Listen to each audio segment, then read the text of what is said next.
Cebe mfowethu ngiyakutshela mina mntaka baba ngitshela nje impela iqiniso lonke neqiniso lodwa.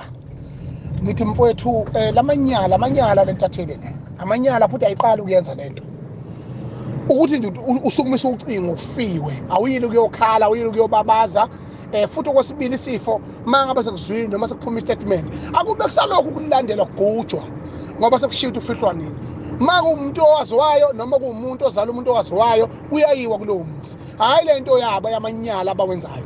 uJohn unomfolo wakwaHlongwa abasimba intatheli futhi ilanga liphenya ngaloya muntu. Lo muntu uhambe waya lapha kuleya nto lena bebekuyona lapha egqoke ezimhlophe. Wasuka lapho wafika wadla iqhude lapho. Manje kufanele adelive. Liyakikiliki iqhude manje ngaphakathi kufanele adelive. Wayesejomba ngisho amathuna emizi yabantu. Wakhohlwa ukuthi umuntu waseAfrika ungumZulu.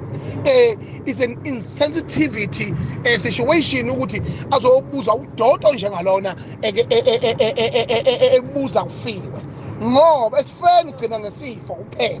Yini kuzokotshelwa utwala engane le yakwaManqele kube yiyona fanele zophawula ngezinto engathi shu, yabona, engaphezulu futhi kokufa. Manje ke yini lena futhi eyenza ukuthi manje lalela lo mfana akayiqala ukuyenza lento. Nakumina wayenza mina isithombeni sami sikasijava noma mthimkhulu wangifonela ezongibuza ukuthi umngami kuyiqiniso nokuthi usethandana noJava. uJava kwaHadebe, umngami wakwaHadebe ngifele ubaba mina uJava bezongikhalisa. Wayenza lento lena.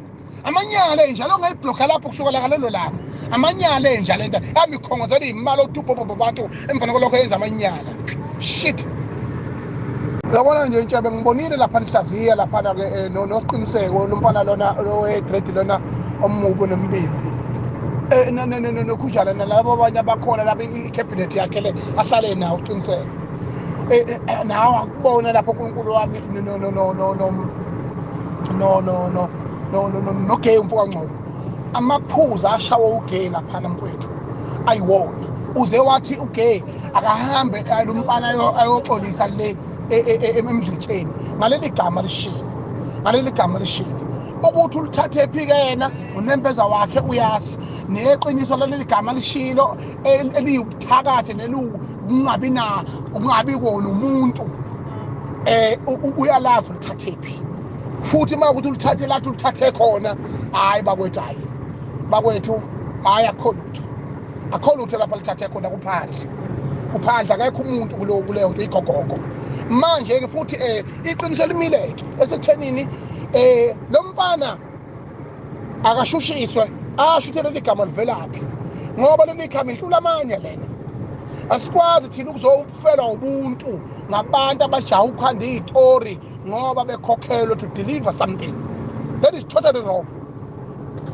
Ngiphethe la abanye inqamisa kwamapholoba nje sikhulume kahle kabi lapha ngoba bafethu ukufa lokufanele sikuhloniphe umuntu abe umuntu kanza kwethu mangabe mfethu ufile noma ngabe kufeni ubani kuphi nendawo bafethu ngoba siphila nje asigubuzele ngamakhanda sibhekisa amakhanda phansi sonke ke sibhonge emswabeni sihloniphe ukufa.